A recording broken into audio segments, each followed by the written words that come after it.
नमस्कार दोस्तों, एक बार फिर से आप सबका स्वागत है आपके अपने ऑनलाइन ऑफलाइन प्लेटफॉर्म के ऊपर। तो इस सीरीज के अंदर ये हमारी एक सीरीज चल रही है। क्या सीरीज चल रही है? तो सीरीज जो है अपनी वो लेक्चर सीरीज चल रही है। और आपको अभी से ही आपके जो इंटेल अकेडमी की जो यूट्यूब चैनल है उसके ऊपर दो लेक्चर्स आपको निशांत सर के देखने को मिलते हैं, जो कि एक लाइव सीरीज रहती है 8 बजे 8 PM की, और एक जो क्लासेस रहती है 5 PM के आसपास की, तो वो कभी हम लाइव रख देते हैं और कभी वो रिकॉर्डेड रहता है। तो ये रिकॉर्डेड लेक्चर है हमारा। और इस रिकॉर्डेड लेक्चर के अंदर अगर मैं बात करूं तो क्या है, कौन सा हमारा टॉपिक है और क्या रहने वाला है, तो आज जो है कुछ स्पेशल आप लोगों के लिए, क्योंकि राखी का त्योहार, और राखी का त्योहार लेकर कुछ स्पेशल है, जो कि अभी से इससे पहले आप जितना बार मुझे देखे हो तो आप देखे हो कोई डिजीज कंडीशन को पढ़ाते हुए, या ऐसा कोई एक टॉपिक लेकर कि हाँ सर ये डिजीज कंडीशन है, ब्लड पढ़ा रहे हो, तो कभी एनाटॉमी पढ़ा रहे हो, तो कभी डिजीज कंडीशन पढ़ा रहे हो एनाटॉमी की, जैसे हमने ब्लड पढ़ाया तो ब्लड की डिजीज कंडीशन पढ़ा रहे हो। तो ऐसा करके आपने हमें देखा है इससे पहले। लेकिन आज जो है कुछ नया हम करने जा रहे हैं। और नया क्या करने जा रहे हैं? तो नया जो है, आज जो हमारा टॉपिक रहेगा, आज जो हमारा टॉपिक रहेगा वो fundamental of nursing. Fundamental of nursing. Fundamental of nursing के ऊपर, ऐसे ही फंडामेंटल ऑफ नर्सिंग मैं नहीं पढ़ाने वाला। मैंने ऐसे ही सोचा कि कुछ मैं बच्चों को गाइडेंस दे दूं, एक्सपेरिमेंट कर दूं। जनरली नर्सिंग फाउंडेशन के टीचर हमारे पास अवेलेबल हैं, जो कि हमारे बहुत प्यारे कर्मवीर सर, जिनकी वीडियो आपने आज देखी होगी, और वो नर्सिंग फाउंडेशन एक्सपर्ट है और हमसे ज्यादा एक्सपर्टीज है उनके पास। तो वो आपको पढ़ाएंगे नर्सिंग फाउंडेशन। लेकिन ये हमने सीरीज ऐसे ही पढ़ा दी, ऐसे ही बता रहा हूँ मैं, क्योंकि ये चीजें बहुत ज्यादा, जब आप रेस्पिरेटरी सिस्टम के, मैं आपको डिजीज पढ़ाऊंगा, क्या पढ़ाऊंगा? रेस्पिरेटरी सिस्टम के डिजीज। Respiratory system disease. जब रेस्पिरेटरी सिस्टम डिजीज में पढ़ाऊंगा तो वहां पे आपको, जो भी मैं फंडामेंटल ऑफ नर्सिंग के अंदर का जो पार्ट पढ़ाने जा रहा हूँ वो बहुत यूज होगा। और बहुत बच्चों ने तो अभी गेस भी कर लिया हो कि सर क्या पढ़ाने जा रहे हैं। तो बिल्कुल बच्चे जो गेस किया वो नहीं पढ़ा रहे हैं, बिल्कुल नहीं पढ़ा रहे। वो तो आपने गेस किया ऑक्सीजनेशन नीड, लेकिन वो ऑक्सीजनेशन नीड हम लोग नहीं पढ़ने वाले। हम लोग क्या पढ़ने वाले हैं इसके अंदर? तो ABG एनालिसिस। क्या? ABG analysis, analysis. ABG कहने का मतलब क्या? Arterial blood gas. इसी तरीके से बच्चे, एबीजी के साथ साथ एक और चीज होती है, VBG भी होती है। क्या होती है? Venous blood gas. Venous blood gas. लेकिन हम लोग क्या पढ़ने जा रहे हैं? एबीजी। क्लिनिकल इंपॉर्टेंस इसकी ज्यादा है। एबीजी बहुत ज्यादा आपको देखने को मिलेगा। और हर एक नर्सेज को या हर एक हेल्थ केयर वर्कर को क्या होना चाहिए? एबीजी की रिपोर्टिंग समझ में आनी चाहिए। क्यों? हमारे साथ क्या होता है, हमारे हमने भी हॉस्पिटल में काम किया है। और जब हॉस्पिटल में काम किया तो हमारे साथ के जो कलीग थे, वो कलीग क्या करते थे, तो वो कलीग एबीजी की जब रिपोर्ट निकालते थे, रिपोर्ट निकालने के बाद उनको वो कुछ नहीं समझ में आता था, तो वो मुझे ला कर देते थे कि सर आप बता दो क्या है इसमें, है ना, बॉस आप बता दो क्या है इसमें। और नहीं तो फिर वो क्या करते थे, डॉक्टर से जाकर दिखवाते थे। लेकिन उन्होंने कभी आज तक सीखने का प्रयास नहीं किया कि मैं सीखूं। तो बिल्कुल ये चीजें हैं। मैं बात कर रहा हूँ क्या? एबीजी की, आर्टीरियल ब्लड गैस, ये सीखना बहुत जरूरी है। एबीजी की अगर मैं बात करूं तो इसकी बहुत ज्यादा क्या है, क्लिनिकल इंपॉर्टेंस है। क्या है? क्लिनिकल इंपॉर्टेंस है ना, इम्पोर्टेंस है ना। इम्पोर्टेंस नहीं समझना, इम्पोर्टेंस और इम्पोर्टेंस में, दोनों में डिफरेंस है ना। इम्पोर्टेंस जो हो गया वो डिक्रीज सेक्सुअल डिजायर के बारे में बात करेंगे, और इम्पोर्टेंस कहने का मतलब महत्व। क्या महत्व है इस एबीजी क्लास की? तो आते हैं हम लोग, स्टार्ट करते हैं। ABG, arterial blood gas. Arterial blood gas पढ़ने से पहले आपको पता होना चाहिए कि आर्टीरियल ब्लड गैस होता क्या है। और इसके अंदर सबसे पहले आर्टीरियल ब्लड गैस मैं बात करूं तो ये क्या है, मैं एकदम शॉर्ट निकालूंगा बच्चे, क्योंकि ये एग्जाम्स में बहुत ज्यादा सवाल बनते हैं। इसे एग्जाम्स, जो भी नर्सिंग या कॉम्पिटेटिव एग्जाम्स है उसमें इससे बहुत ज्यादा सवाल बनता है। तो उस बेसिस पे आपको बता रहा हूँ कि एबीजी यानी आर्टीरियल ब्लड गैस की अगर बात करें, इसकी डेफिनेशन अगर आप पूछोगे किसी से, डेफिनेशन क्या होता है, तो ये एक, it is a type of, है ना, procedure which is used to find find find pH of blood। ये एकदम बिल्कुल शुद्ध भाषा, शुद्ध सिंपल सा लैंग्वेज क्या है, pH of blood. PH of blood कहने का मतलब power of hydrogen of blood, हम इसे पता कर सकते हैं। बच्चे सबको पता है ब्लड, अभी सब लोगों ने पढ़ लिया है, हमारे ऑनलाइन ऑफलाइन वाले जितने भी विद्यार्थी हैं सबने पढ़ लिया है कि ब्लड की जो पीएच होती है 7.35 टू 7.45 होती है। इसको हम क्या बोलते हैं, स्लाइटली अल्कालाइन। क्या बोलते हैं, स्लाइटली एल्कालाइन। स्लाइटली अल्कालाइन होती है क्या है, 7.35 टू 7.45, ये नॉर्मल हमारी ब्लड की पीएच होती है। बच्चे डेफिनेशन हमने देख लिया।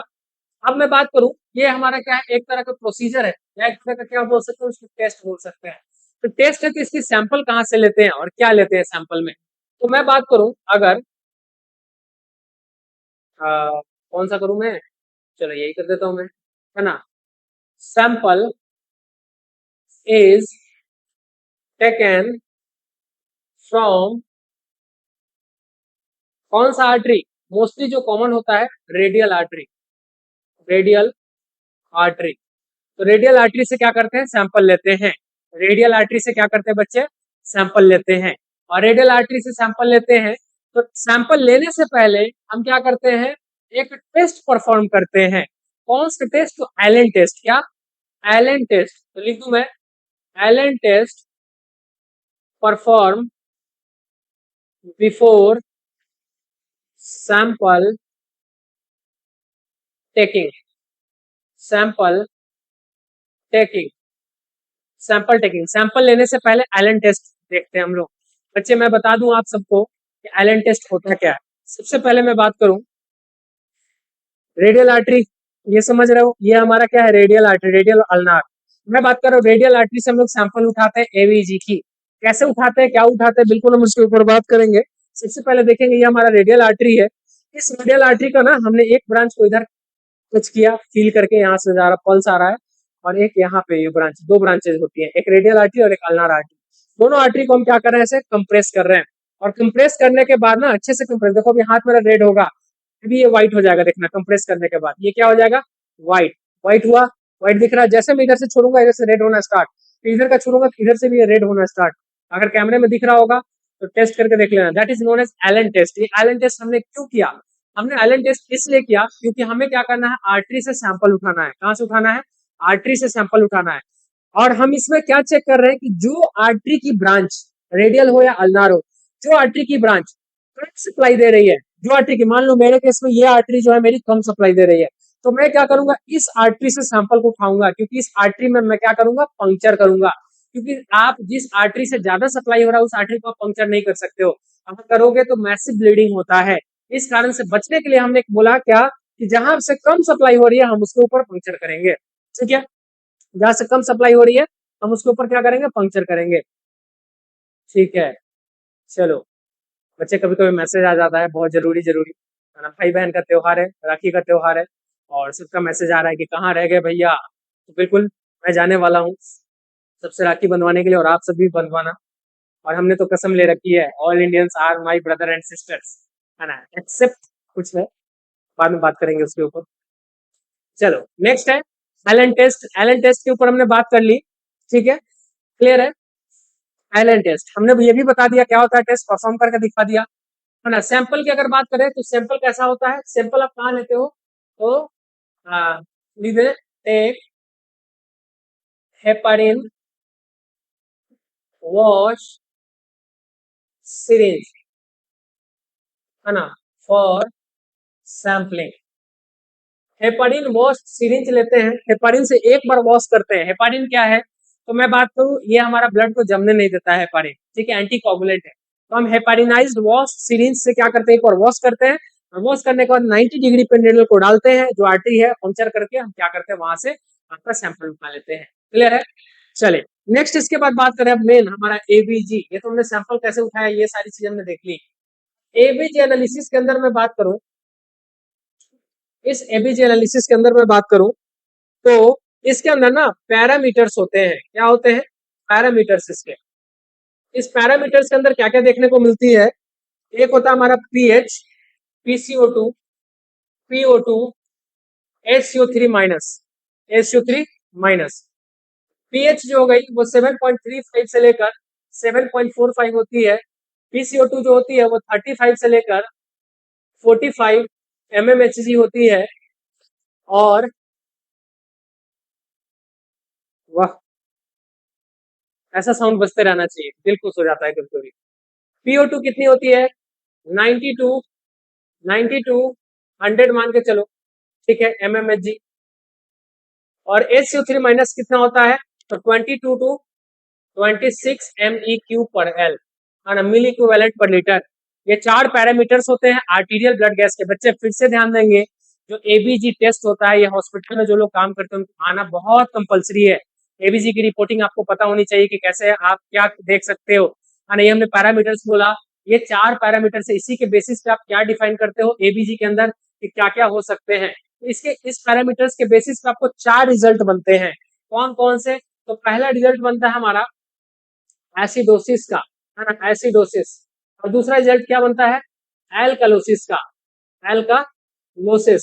एसिडोसिस के अंदर दो चीजें, पहला होता है, मान लो अगर हमने रेस्पिरेटरी उठाया तो रेस्पिरेटरी एसिडोसिस, रेस्पिरेटरी एसिडोसिस। और मेटाबॉलिक एसिडोसिस। बोलोगे सर आपने कॉम्प्लेक्स क्यों कर दिया? आप ऐसा भी तो लिख सकते थे, respiratory acidosis, respiratory alkalosis, metabolic acidosis, metabolic alkalosis. लेकिन कभी कभी कॉम्प्लेक्स करने में मजा आता है, तो मजा लिया करो। बिल्कुल। अल्कालोसिस के अंदर मैं बात करूं तो फिर से वही, रेस्पिरेटरी एल्कालोसिस, एल्कालोसिस। और मेटाबॉलिक, मेटाबॉलिक एसिडोसिस, है ना। ये हमारे चार ऐसे ये पैरामीटर्स रिजल्ट पे आते हैं बच्चे, जो हमने चार पैरामीटर्स इधर दिखाए आपको। इस बेसिस पे क्या होगा हमारा, ये आता है आंसर।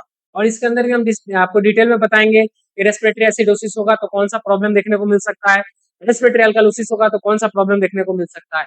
बिल्कुल। तो सबसे पहले हम आते हैं एक सवाल पे। जब आप एलन टेस्ट कर लिया आपने, एलन टेस्ट सिंघम सिंघम करके, ठीक है, ब्लड उठा लिया। ब्लड उठाने के बाद क्या किया आपने? जब उसको मशीन में डालेंगे, एबीजी मशीन होती है सैंपलिंग की, है ना, सैंपल करने का जैसे टेस्ट का रिजल्ट आएगा आपका मशीन के थ्रू आती है। मशीन में जैसे आपने सैंपल को डाला तो क्या होगा, रिजल्ट आपका आएगा। और रिजल्ट कैसा आएगा? एक पर्ची निकलती है ऐसे, है ना, जैसे मंदिर में जाते हो प्रसाद लेते हो तो पर्ची मिलती है ना, या कहीं पे पार्किंग में जाते हो, पार्किंग स्टैंड में जब गाड़ी लगाते हो तो पर्ची मिलती है। उसी तरीके से एक पर्ची मिलेगी आपको। पर्ची मिलेगी जब आप उस मशीन के अंदर ब्लड डालोगे, और ब्लड आपको एक पर्ची निकाल के देता है बदले में। और उस पर्ची के अंदर क्या रहेगा, तो उसके रिजल्ट्स ऐसे रहते हैं। देखो पर्ची के अंदर मान लो एक कोई क्या है, पेशेंट, है ना, रमेश है, रमेश। ठीक है, रमेश जी की हमने क्या की, जब पेशेंट रमेश की हमने क्या की, एबीजी सैंपल डाली, तो मशीन ने क्या रिपोर्ट दिया, पीएच आ रहा है रमेश जी का 7.20। पीसीओ2 जो रमेश जी का आ रहा है वो कितना आ रहा है, मैं बता दूं, 50 mmHg। और HCO3 माइनस, ये कितना आ रहा है रमेश जी का, ये 24 आ रहा है, MEQ पढ़े। ये ऐसा करके उसने क्या दे दिया, रिपोर्ट दे दिया। अब कैसे फाइंड करोगे कि रमेश जी को क्या है ना, क्या है किसमें, इन चार बीमारी में से रमेश जी को क्या है, कैसे पता लगाओगे? कैसे पता लगाओ? पॉज करो और आंसर करो। इसका कमेंट बॉक्स में आंसर कर सकते हो तो करो। बिल्कुल, अभी वीडियो को पॉज करो, आंसर करो। सुनना पड़ेगा आपको, है ना, ये नहीं कि ऐसे ही देख रहे हैं मजे मजे में। वीडियो देख रहे हो तो आंसर करो कमेंट बॉक्स के अंदर, मैं वेट कर रहा हूँ आपके आंसर का।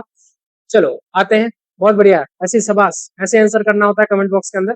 और बिल्कुल मैं आ जाता हूँ अभी एसिडोसिस, ठीक है, ये है एसिडोसिस। अल्कालोसिस क्या होता है? तो सबसे पहले ये चीज देखने से पहले आपको इसका नॉर्मल रेंज पता होना चाहिए। तो हमने शायद आपको नॉर्मल रेंज लिखवा दिया यहाँ पे, देखो ये हमारा नॉर्मल रेंज। पीएच जो होता है 7.35 से 7.45 नॉर्मल, पीसीओ2 35 से 45 नॉर्मल, पीओ2 90 से 100 नॉर्मल, और बाइकार्बोनेट 22 से 26 MEQ पर लीटर, है ना, नॉर्मल। हाँ, ये सारी चीजें हमारी नॉर्मल है। तो मैं बात कर रहा हूँ किसकी, रमेश जी की। रमेश जी की ये रिपोर्ट है, इसको क्या प्रॉब्लम हो सकता है? तो बच्चे जब भी ऐसा सवाल आप बनाओगे ना, तो मैं आपको एक अलग कलर से बता देता हूँ। पहले आप सारा नॉर्मल लिखोगे। पीएच नॉर्मल कितना होता है, तो 7.35 टू 7.45। फिर PCO2 नॉर्मल कितना होता है, तो 45 टू, एक मिनट इसको मैं इरेज कर दूं, 35 टू 45 mmHg। क्लियर है। और HCO3 माइनस रमेश जी का नॉर्मल कितना होता है, तो 22 टू 26 MEQ पर एल, मिली इक्विवेलेंट पर लीटर। अब मैं बात करूं बच्चे, इस रमेश जी की रिपोर्ट आपने देख ली, इसको क्या प्रॉब्लम हो सकता है। तो सबसे पहले मैं एक बात बता देता हूं आपका, पीएच अगर 7.35 से नीचे गया तो एसिडोसिस होगा, और 7.45 से ऊपर गया तो एल्कालोसिस होगा। इसमें क्या हो रहा रमेश जी का बच्चे, 7.20, इट मीन्स कि आप तीर का डायरेक्शन बनाएंगे, यानी इधर की तरफ तीर है रमेश जी का पीएच का। तो पहला फाइंडिंग तो हमें मिल गया, क्या है ये, एसिडोसिस। ठीक है, एसिडोसिस। अगर किसी का PCO2 में चेंज है, किसमें, PCO2 में चेंज है, तो इट डिनोट्स क्या, रेस्पिरेटरी प्रॉब्लम हो सकता है, रेस्पिरेटरी का प्रॉब्लम हो सकता है। अगर किसी का HCO3 माइनस में अगर चेंज है, तो उसको क्या, मेटाबॉलिक का प्रॉब्लम हो सकता है। किसका, मेटाबॉलिक का प्रॉब्लम हो सकता है बच्चे, रेस्पिरेटरी मेटाबॉलिक। ध्यान से समझना, रेस्पिरेटरी का जब PCO2 में चेंज, मेटाबॉलिक का जब बाइकार्बोनेट के अंदर चेंज। और HCO3 का नाम, दूसरा नाम क्या होता है, बाइकार्बोनेट के नाम से भी जानते हैं बच्चे, इसको किस नाम से जानते हैं, बाइकार्बोनेट के नाम से जानते हैं। और बाइकार्बोनेट में चेंज, देखो ये कितना अच्छा डिजाइन बन गया यहाँ पे, ये वाला है ना, ध्यान देना, इसका छोटा सा एरो बन गया। तो बाइकार्बोनेट में अगर चेंज हो रहा है तो मेटाबॉलिक की प्रॉब्लम, PCO2 में चेंज हो रहा है यानी कार्बन डाइऑक्साइड में चेंज हो रहा है तो रेस्पिरेटरी की प्रॉब्लम। पहला फाइंडिंग हमारा क्या हुआ, 7.20, इट मीन्स की 7.35 से पीछे यानी एसिडोसिस, पहला हमारा एसिडोसिस तो मिल गया। अब चेक करना है कि यहाँ रेस्पिरेटरी है या मेटाबॉलिक है। तो देखो PCO2 कितना है, 50 है, यानी PCO2 जो है इधर की तरफ बढ़ा हुआ है, इट मीन्स की रेस्पिरेटरी का कंडीशन हमको दिख रहा है। चलो, रेस्पिरेटरी का कंडीशन दिख रहा है। HCO3 माइनस कितना है, 24 है, यानी 22 और 26 के बीच में है, क्या है, बीच में है। तो बीच में है तो मेटाबॉलिक नहीं होगा। तो इस पेशेंट रमेश जी जो है, इस रमेश जी को कौन सी प्रॉब्लम है, इस रमेश जी को प्रॉब्लम है रेस्पिरेटरी एसिडोसिस। क्या है बच्चे, रेस्पिरेटरी एसिडोसिस। क्या है इस रमेश जी को, respiratory acidosis, respiratory acidosis. Ramesh ji को क्या प्रॉब्लम है, रेस्पिरेटरी एसिडोसिस की प्रॉब्लम है। हाँ ना, रेस्पिरेटरी एसिडोसिस की प्रॉब्लम देखने को मिल रही है इस पेशेंट रमेश जी के अंदर। हाँ बिल्कुल। चलो एक नेक्स्ट सवाल देता हूं मैं, आप लोग बना लेना जल्दी से। पीएच 7.90, PCO2 7 पॉइंट, सॉरी उसको गलत लिख दिया मैंने। अच्छा ये भी तो कर सकते हैं ना, मैं भूल जाता हूँ। चलो इसको लिख सकते हैं 20 mmHg, और HCO3 माइनस, इसको हम लोग लिख सकते हैं फिर से वही 25 MEQ पर है। इसको क्या प्रॉब्लम हो सकती है, जल्दी से बताओ कमेंट बॉक्स के अंदर, कमेंट बॉक्स के अंदर जल्दी से लिखेंगे क्या प्रॉब्लम है पेशेंट को। हाँ बिल्कुल, बहुत बढ़िया जवाब लिख दिया आप लोगों ने। चलो पॉज करके लिखना होता है, लेकिन पॉज करके लिखना होता है। चलो, इसका हमने फिर वही बताया बच्चे कि जब भी ऐसा क्वेश्चन को सॉल्व करेंगे तो सबसे पहले नॉर्मल वैल्यू लिखेंगे 7.35 टू 7.45, जिससे क्या होगा, एरर होने का चांस बहुत कम होता है। अगर आप क्वेश्चन लिख के नहीं बनाओगे तो आपके एरर होने के चांस बहुत ज्यादा होते हैं। PCO2 जो होता है 35 से लेकर 45 है ना mmHg, और मैं बात करूं HCO3 माइनस 22 से लेकर 26 MEQ पर एल। ठीक है, पीएच जो है 7.90, क्या है पीएच 7.90, यानी इधर बढ़ा हुआ है, इट मीन्स क्या है, एल्कलाइन है। PCO2 20, PCO2 20 कहने का मतलब ये इधर है, यानी इट मीन्स की रेस्पिरेटरी भी है, रेस्पिरेटरी। और HCO3 माइनस क्या है, 25 है, यानी ये भी बीच में है। तो बीच में तुम्हारा फिर से क्या प्रॉब्लम आया, है ना, रेस्पिरेटरी, रेस्पिरेटरी, रेस्पिरेटरी एल्कालोसिस, एल्कालोसिस ये प्रॉब्लम हो गया, रेस्पिरेटरी एल्कालोसिस। आप बोलोगे सर सिर्फ आप रेस्पिरेटरी पे ही सवाल दे रहे हो, एक और सवाल मैं दे देता हूँ आप लोगों को। चलो, pH 7.19, PCO2 38 mmHg, HCO3 minus लिख दो आप 18 MEQ पर है। एक पेशेंट का नाम है सुरेश। सुरेश सुरेश जी को क्या प्रॉब्लम है बताओ जल्दी से बच्चे, कमेंट के अंदर बताना। और सारे ऐसे ही लिखना कि रमेश जी को ये हुआ था, सुरेश जी को ये हुआ था। क्या प्रॉब्लम है इसके अंदर बताओ, मैं वेट कर रहा हूँ। हाँ मैं भूल गया था, ये तो लाइव सेशन है नहीं।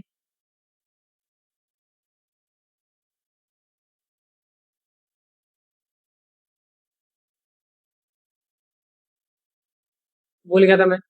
चलो पीएच 7.19 लिखते हैं। फिर से normal data 7.352, 7.45, PCO2 35 to 45, SCO3 minus 22 to 26 MEQ पर है। पीएच कितना है बच्चे?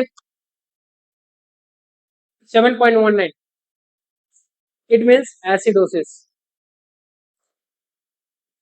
क्लियर है? PCO2 38, इट मीन्स क्या है? रेंज में है। HCO3 माइनस कितना? 18, यानी कम है, यानी ये क्या हो गया? मेटाबॉलिक। क्या हो गया बच्चे? मेटाबॉलिक। इसका आंसर क्या हो सकता है? Metabolic, metabolic acidosis. क्या हो गया ये? Metabolic acidosis. चलो, ये तो हमारा बहुत सिंपल सिंपल सा सवाल था। अगला सवाल मैं आपको दूं, इसमें आपका दिमाग घूमेगा। देखो कैसे दिमाग घूमेगा इसमें। लिखो सवाल, पीएच 7.10, PCO2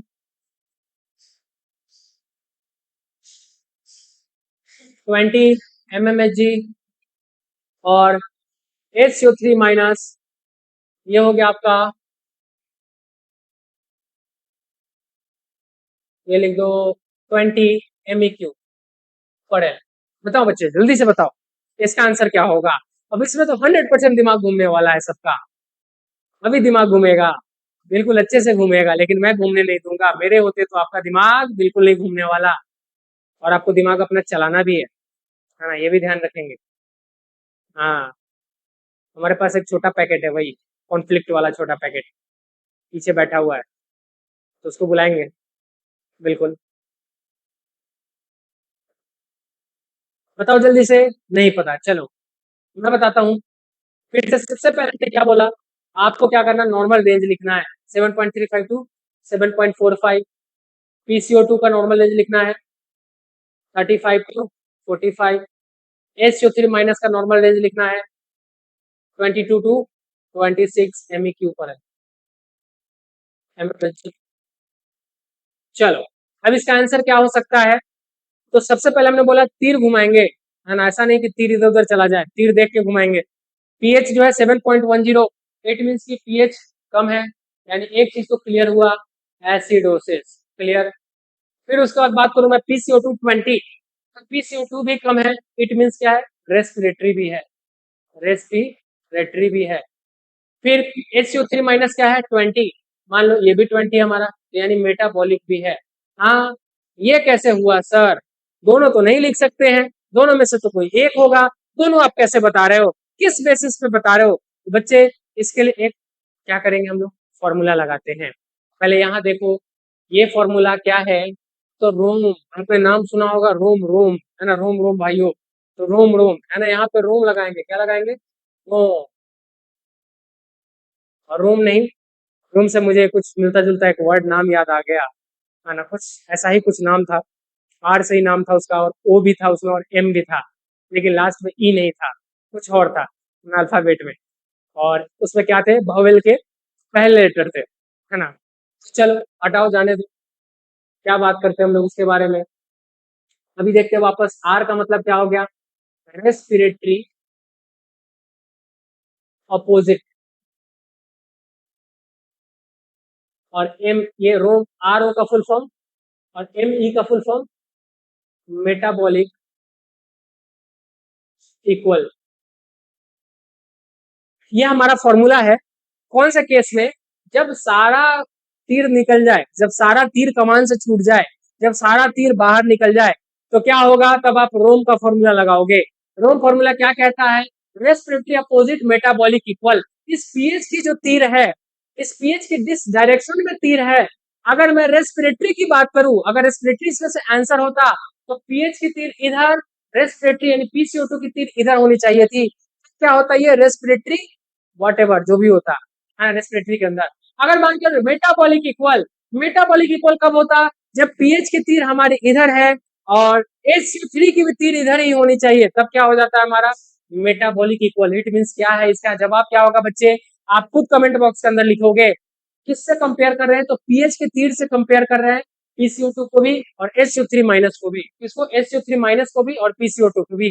किससे कंपेयर कर रहे हैं? पीएच के तीर से कंपेयर कर रहे हैं।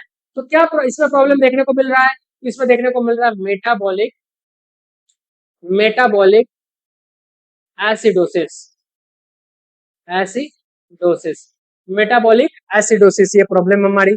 चलो एक लास्ट सवाल, एक और सवाल मैं देता हूं आपको इसी तरीके का, आप लोग बनाना। पीएच 7.09, पीसीओ2,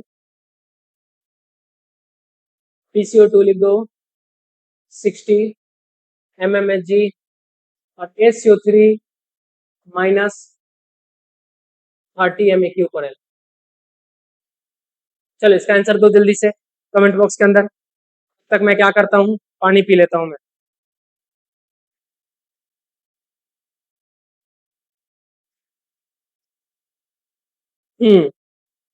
उम्मीद करता हूँ सबने आंसर दे दिया होगा। बट आंसर की अगर मैं बात करूं, सबसे पहले लिखने के लिए, सवाल बनाने के लिए हमने बोला कि हमेशा इस फॉर्मूला को जरूर लिखेंगे, 7.35 टू 7.45, पीसीओ2 35 टू 45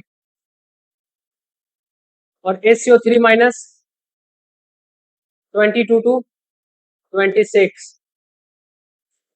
ठीक है, अब मैं बात करूं इसकी, पीएच कितना? इधर की तरफ तीर, पीसीओ2 कितना? इधर की तरफ तीर, HCO3 माइनस कितना? इधर की तरफ तीर। मतलब तीनों तीर क्या हो गए? कमान से छूट गए। अब पकड़ना कैसे है कमान में? तो वही कमान से आप कैसे पकड़ सकते हो? तो इस रोम के भरोसे पकड़ सकते हो, अपना रोम, यानी रेस्पिरेटरी अपोजिट मेटाबॉलिक इक्वल। यानी फिर पीएच से तीर को कंपेयर करेंगे, रेस्पिरेटरी का तीर अपोजिट होगा तो रेस्पिरेटरी कहेंगे, और मेटाबॉलिक का तीर सेम डायरेक्शन में होगा तब मेटाबॉलिक हम कहेंगे। और किसके कंपैरिजन में? तो इस पीएच के कंपैरिजन में। यहाँ हमारा क्या प्रॉब्लम देखने को मिल रहा है? तो पीएच का तीर तो इधर है और रेस्पिरेटरी का तीर इधर है, और साथ साथ बाइकार्बोनेट का तीर भी इधर है। इट मीन बाइकार्बोनेट तो हमारा नहीं होगा, होगा क्या? रेस्पिरेटरी होगा। और इसको हम क्या बोलते हैं? इधर की तरफ तीर गया तो ये एसिडोसिस। क्या हो गया? ये एसिडोसिस। तो इसका आंसर क्या होगा बच्चे? Respiratory acidosis. क्या होगा? Respiratory acidosis, respiratory acidosis, respiratory acidosis हो गया, है ना? यहां तक क्लियर है? रेस्पिरेटरी एसिडोसिस जल्दी क्लियर है तो लिखो, कमेंट में लिख लेना सारे, है ना? कि सर एकदम क्रिस्टल क्लियर, क्रिस्टल क्लियर।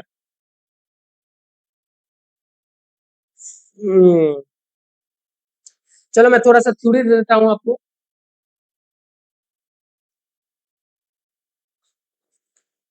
लिख लेना, when pH less than 7.35 it will become acidic, है ना? When pH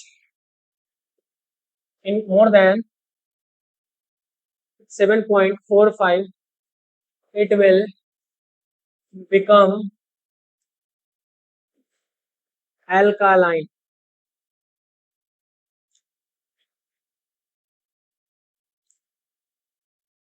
When condition is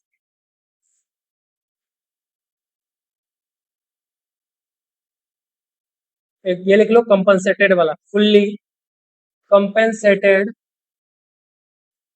when condition is fully compensated means PO2 and SO3 level should be altered and pH should be in normal range।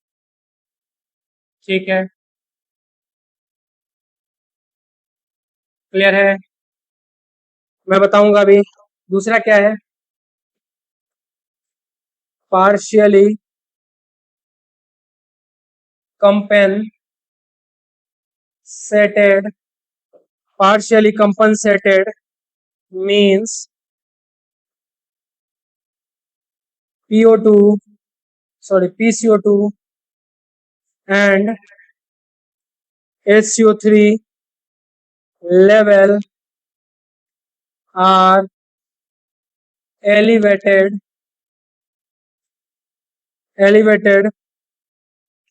partially compensated means PCO2 and SCO3 minus level are elevated लिख दो या इसको Altered लिख दो, better word रहेगा Altered.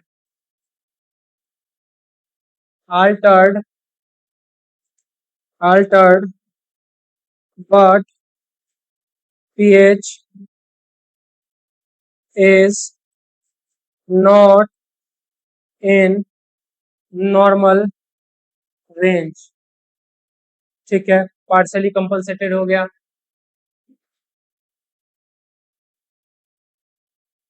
Next है तीसरा अनकंपनसेटेड means problem in PCO2 and SCO3 minus are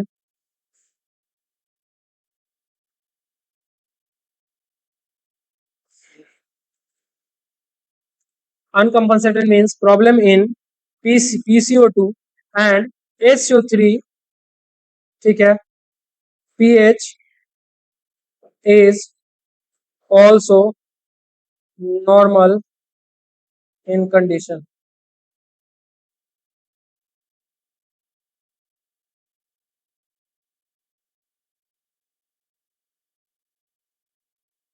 ऐसे इसको मैं ब्रैकेट में लिख देता हूँ नॉर्मल, सही रहेगा। चलो इसको जूम कर देते हैं। देख लो ये डेफिनेशन का कुछ टर्म्स था, हमने ऐसे तो सारा डिटेल में आपको बता दिया था शुरू में ही क्वेश्चन सॉल्व करा के, लेकिन देखो हमने बोला क्या, एक होता है फुल्ली कंपनसेटेड, एक होता है पार्शियली कंपनसेटेड, एक होता है अनकंपनसेटेड। फुल्ली कंपनसेटेड कहने का मतलब जैसे PO2 और HCO3 का, PO2 नहीं PCO2 सॉरी,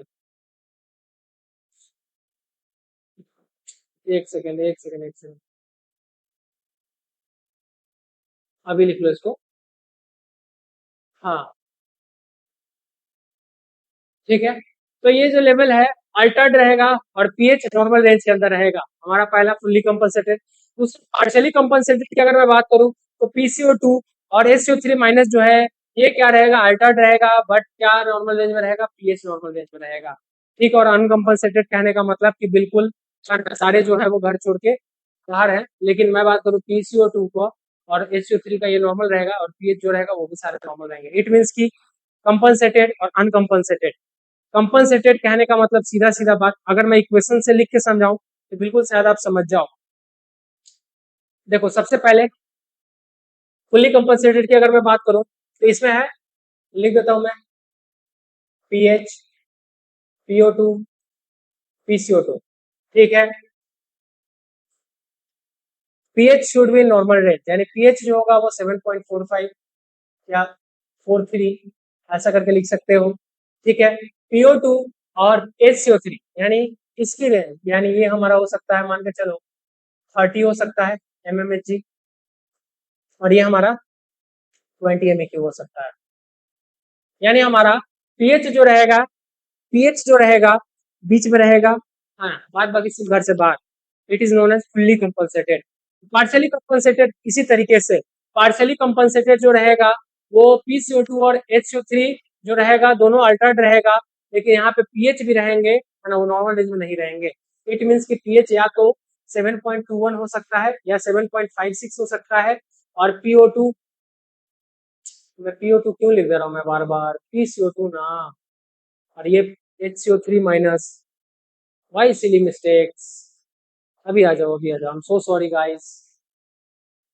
फिर से PCO2, हाँ, और HCO3 माइनस, क्लियर है, ठीक है, PCO2 ही होगा, है ना। नेक्स्ट PCO2 और HCO3 माइनस, इसमें क्या हो रहा है, पीएच जो है 7 पॉइंट, बाकी ये दोनों जो है, ये दोनों PCO2 HCO3 माइनस, ये सारे क्या हो जाएंगे, अल्टर्ड रहेंगे, अल्टर्ड मतलब ये नॉर्मल रेंज अलग अलग रहेगा, ठीक है। बाद बाकी इसी तरीके से अनकंपनसेटेड, अनकंपनसेटेड कहने का मतलब ठीक इसी तरीके से होगा अनकंपनसेटेड भी हमारा, ये हमारा तीन चीज होता है, हाँ, ये हमारा तीन चीजें होती है, बिल्कुल। अब इसके बाद हम जो डिटेल में देखेंगे, चार हमारे पैरामीटर्स, रेस्पिरेटरी एसिडोसिस कहाँ कहाँ देखने को मिलता है, रेस्पिरेटरी अल्कालोसिस कहाँ कहाँ देखने को मिलता है, मेटाबॉलिक एसिडोसिस कहाँ कहाँ देखने को मिलता है, मेटाबॉलिक अल्कालोसिस कहाँ कहाँ देखने को मिलता है, ये सारे हम लोग देखेंगे नेक्स्ट वीडियो के अंदर। तब तक के लिए है ना, राम राम, है ना, सबका खैर, जो मेरे से लेना चाहते हो सारे ले लो। और साथ साथ जाते जाते मैं एक चीज बता के जाऊंगा कि बिल्कुल छुट्टी का दिन है, घर में सारे बैठ के एंजॉय कर रहे हो, तो घर में बैठ के आराम से एंजॉय करो, और साथ साथ एबीजी के कॉन्सेप्ट सीख लो, बहुत काम आएंगे जब आप हॉस्पिटल के अंदर काम करोगे तो, है ना। तब तक के लिए मिलते हैं, bye bye, tata, take care, good night, sweet dreams, मिलते हैं, बाय बाय।